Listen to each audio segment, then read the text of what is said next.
গোটা দুনিয়াটাই পরীক্ষা। আল্লাহ যারে পছন্দ করে বেশি তার পরীক্ষাও। আসাদুন নাসি বালাআন আল আম্বিয়া, এই পৃথিবীতে আল্লাহ সবচেয়ে বেশি বালা মুসিবত দিয়ে পরীক্ষা করেছেন নবীদের, কারণ নবীরা আল্লাহর কাছে কম প্রিয় না বেশি প্রিয়। যেহেতু প্রিয় বেশি পরীক্ষা, এজন্য মুমিনের উপর যদি পরীক্ষা আসে, মুমিনের উপর যদি অত্যাচার আসে, মুমিনের উপর যদি ধৈর্যের পরীক্ষা আসে, জেল জরিমানা আসে, মুমিন ওইটারে ভয় পায় না। মুমিন ভয় পায় একজনকে, চিল্লায় বলেন তিনি কে? কারণ আল্লাহর ঘোষণা ওয়ালা তাহিনু ওয়ালা তাহজানু, ঘোষণাটা কার? ভয় নাই, তোদের চিন্তা নাই। আনতুমুল আ'লাউনা ইন কুনতুম মুমিনিন, তোমরাই বিজয়ী হবা যদি মুমিন হও, যদি মুমিন হও।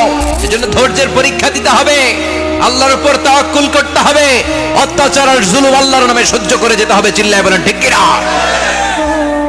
কারণ মুসলিমের সাথে আল্লাহ থাকে। মুসলিমের বদদোয়াকে বিশ্বনবী ভয় করতে বলেছেন, কারণ মুসলিমের বদদোয়ার মাঝে আর আল্লাহর মাঝে পর্দা থাকে। যারা দুনিয়ার বুকে জুলুম করে তাদেরকে ক্ষমতার মসনদ থেকে নামিয়ে দেয় কে? আর যারা মজলুম হয়, যাদের রক্ত দিয়ে জমিন ভেজে, তাদেরকে জমিনের ক্ষমতা দিয়ে দেয় কে? আর যারা রক্ত ঝরায়, ইতিহাস বলে তারা শেষ পর্যন্ত প্রাণ আর জান নিয়ে পালাবার জায়গাটা পায় না। চিল্লায় বলেন ঠিক কিনা? এজন্য মুমিন খুব ভালো করে জানে, রাত্রি যত গভীর হয়, সুবহে সাদিকের সময় কাছে আসতে থাকে।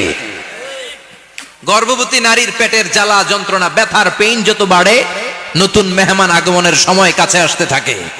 তেমনি ইসলামের পক্ষের শক্তির উপর যদি অত্যাচার, অনাচার, স্টিম রোলার বেড়ে যায়, এটা প্রমাণ করে ইসলামের বিজয়ের সময় কাছে আসতে শুরু করেছে। চিল্লায় বলো ঠিক কিনা?